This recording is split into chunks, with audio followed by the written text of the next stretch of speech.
At the White House with the latest on the Afghanistan evacuation effort. And scientists are studying bats in hopes of unlocking the key to healthy aging. Also, we're making chocolate zucchini bread in the Mr. Food Test Kitchen. The 4 states' most watched news starts now. President Biden promises to retaliate against the terrorists responsible for the bombing outside the airport in Kabul that killed 13 U.S. service members and at least 100 Afghan civilians trying to flee the Taliban. This is KOAM News at noon. I'm Tanya Bach. Despite the attack, evacuation flights resumed as the U.S. sticks to its withdrawal deadline, now just 4 days away. Skylar Henry reports from the White House.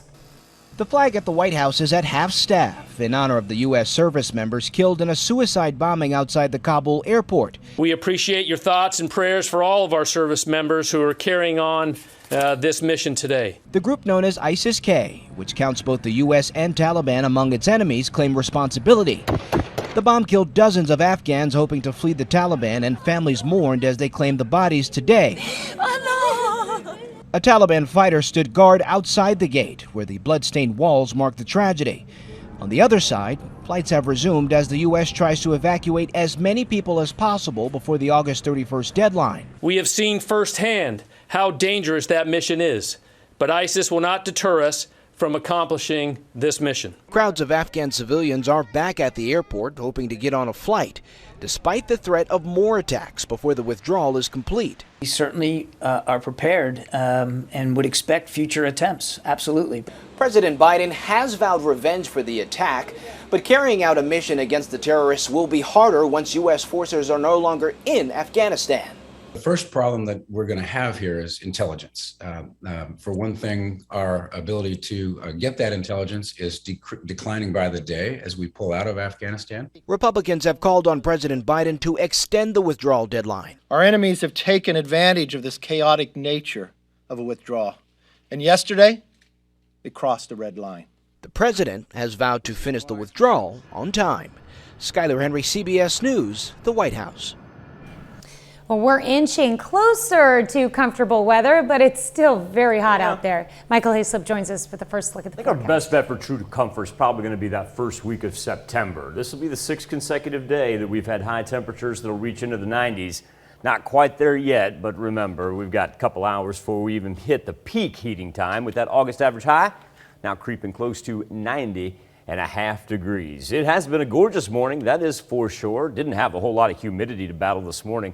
We are seeing some 90s out on the western portion of southeast Kansas compared to the high 80s still through southwest Missouri.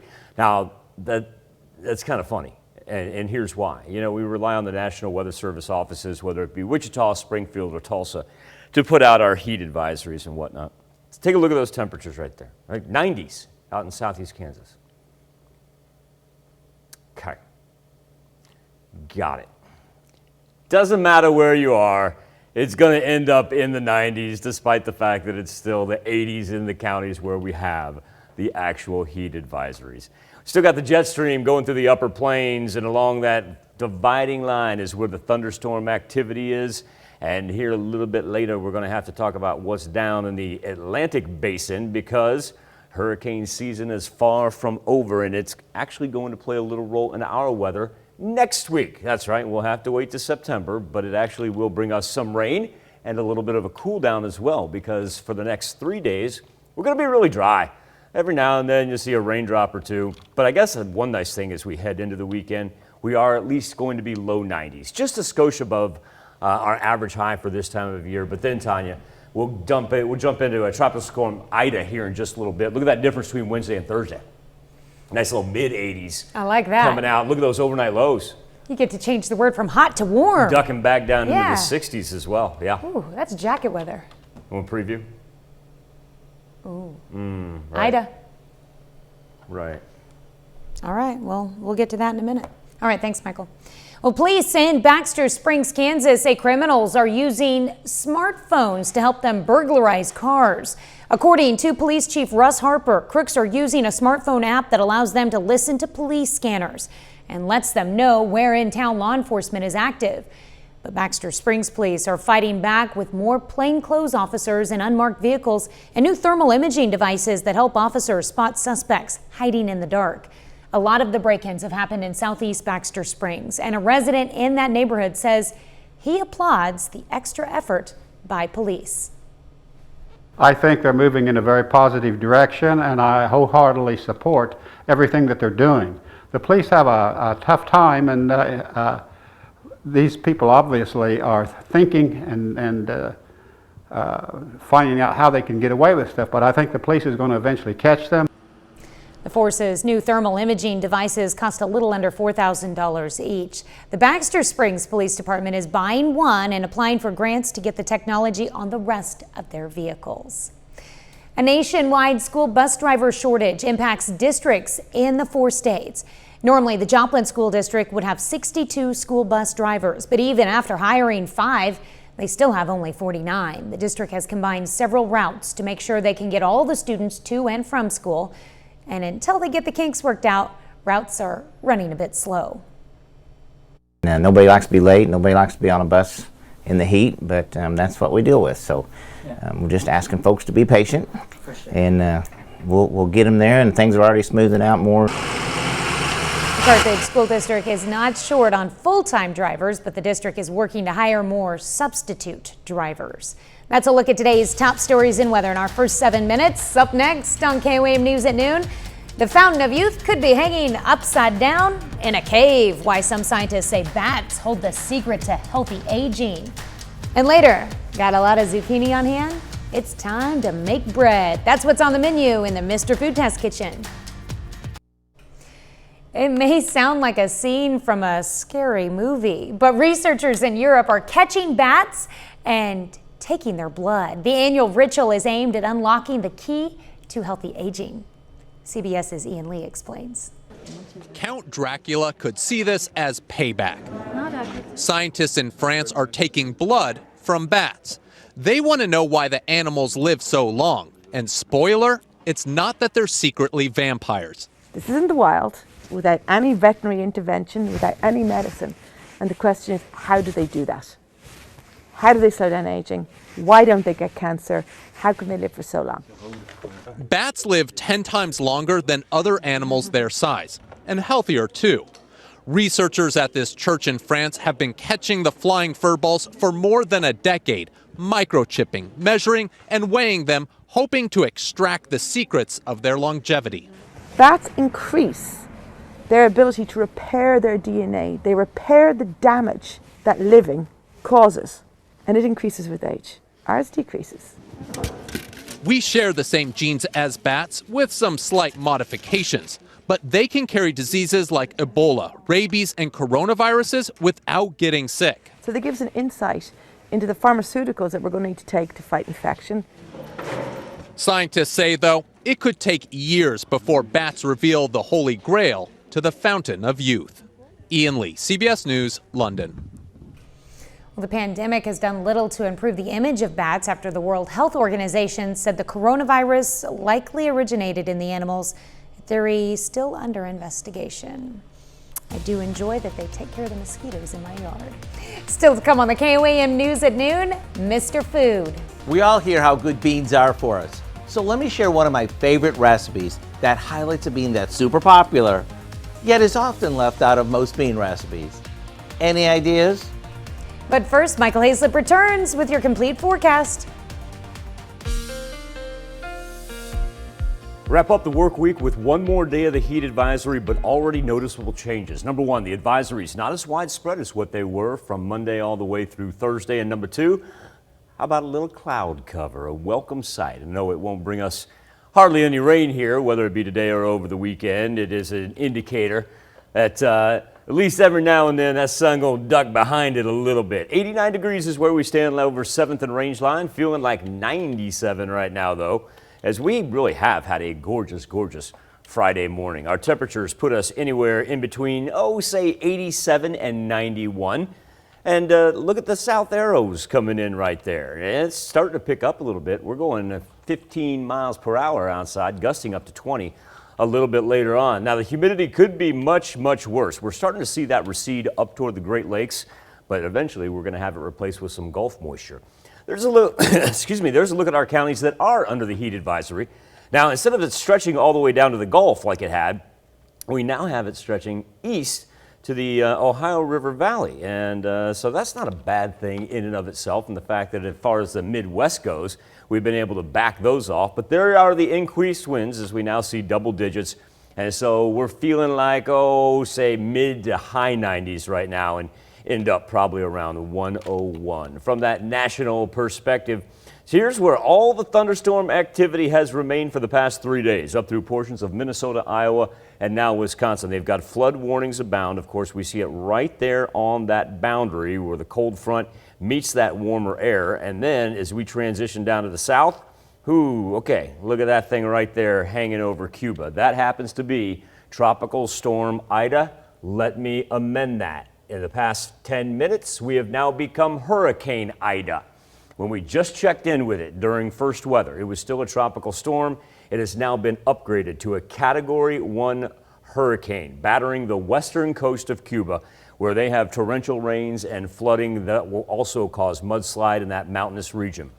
Now that we have a hurricane on our hands, time to fast forward through the weekend, because what we're anticipating are the conditions to be ripe for this to intensify once it gets over Cuba and into the Gulf, anywhere from a Category 2, even a Category 3 there, as it makes landfall west of New Orleans. Now, we're looking at this late Sunday into early Monday morning as far as landfall goes, and then pushing up into portions of the southeastern United States. But as you can tell, that swath that it encompasses as far as Ida goes is going to push some of that Gulf moisture our way as well. Right now, they've got storm surge warnings and hurricane warnings already in effect for the entire Gulf Coast area. Let's wrap up our Friday, and then we'll push into the weekend and talk a little bit more about Ida. Mid-90s, 99, 102, somewhere in there. Those heat advisories, they expire at 7 p.m. Warm overnight, mostly clear skies, and the wind will kind of die down on us.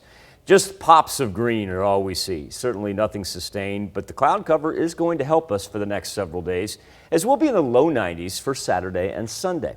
Now, let's talk Sunday into Wednesday, because as Ida sweeps in, look at all the rain that begins in the southeastern portion of the United States, and from Sunday into Monday, it is actually forced up our way. And so that's going to be number one, our best shot for next bouts of rain. And I know that while we'll be thinking about the Gulf and the flooding there, we do need the rain. Also, too, Tanya, some cooler temperatures there as we get through our first full week of September. All right, well, we'll get there. We'll get there, temperatures will cool down, and we'll start wishing it was hot again. But I'm not saying that yet. If you like to geek out weather-wise, like I said, it's going to be all eyes on the Gulf Coast throughout the weekend. Yeah, we'll keep an eye on Ida for sure. There we go. All right, thanks, Michael. We take this time to honor today's four-state hero, Master Sergeant Frank Miles in the U.S. Army. The soldier from Chautauqua, Kansas, joined the 3rd Battalion, 331st Infantry in 1943. He fought throughout the European theater during World War II, earning a number of honors, among them the Bronze Star and 1 Silver Service Star. To Master Sergeant Frank Miles, we thank you, our four-state hero.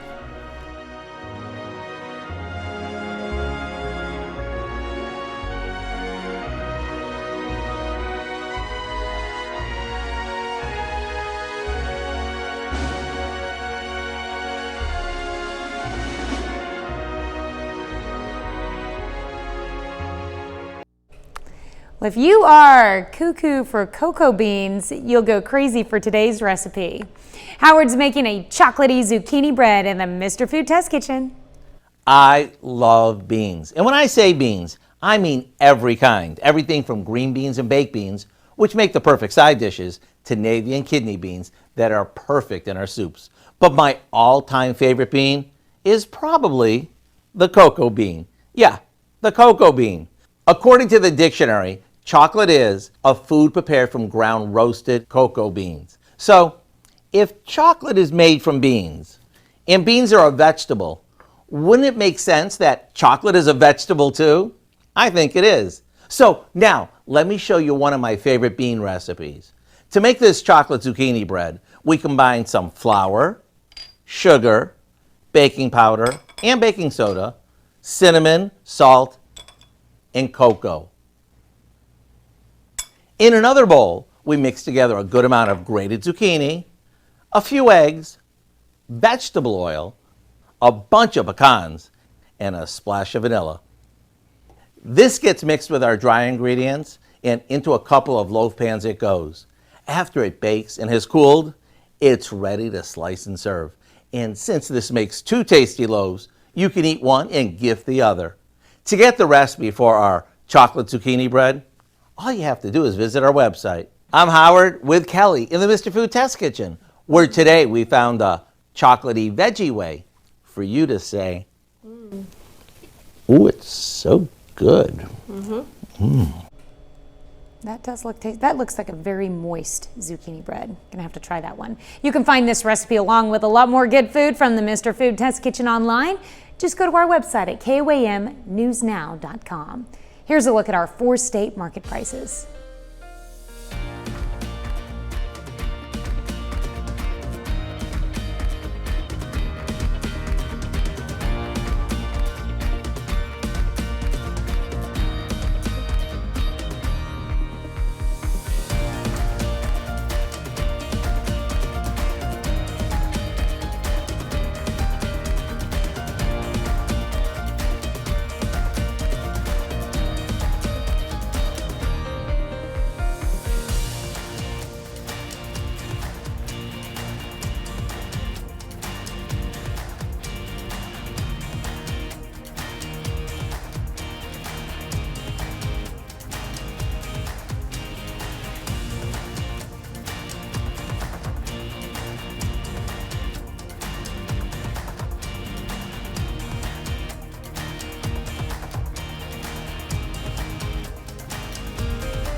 Well, there's a new superstar in the making. In the sport of baseball, and he's still just in middle school. 12-year-old Gavin Weir is a prodigy on the mound. He's thrown 4 no-hitters, 2 of them perfect games. And over the summer, he struck out more than 86% of the batters he faced, giving up just 1 hit and 6 walks. Weir is well on the way to carrying his team from Sioux Falls, South Dakota to this weekend's semifinals at the Little League World Series. Now, they play Ohio on Saturday, and if they win, they move on to the championship game on Sunday. I don't know if I want Chris Sale up side by side while I'm pitching. They had asked him in an interview. He was described as Chris Sale. My point being, Chris Sale has come off 2 reconstructive elbow surgeries. Just his form and stuff. Chris Sale threw an immaculate inning last night. That's awesome. Well, this kid in his interview, he seemed really humble, you know. There have only been now 2 players in the history of Major League Baseball to throw 3 immaculate innings. 9 pitches, 9 strikes, 3 strikeouts. Nice. Sandy Koufax and Chris Sale. Impressive. Talk about the big boys. Heat index readings, mid to high 90s. Going to see a couple in triple digits here later on. Head into the weekend, low 90s. We like that. Need some measurable rain, though. We'll get some middle of next week. Well, coming up tonight at 5, the CDC recommends getting a COVID-19 booster shot 8 months after your second shot. But for many people, that's going to fall right in the middle of when you would also be getting your flu vaccine. In Health Watch, what doctors have to say about doubling up on the 2 shots. Join us for those stories tonight on the KOAM News at 5. I want to thank you all for joining us here on the KOAM News at noon. Tanya and I will see you again Monday morning. And the rest of the team will see you right back here at 5 o'clock.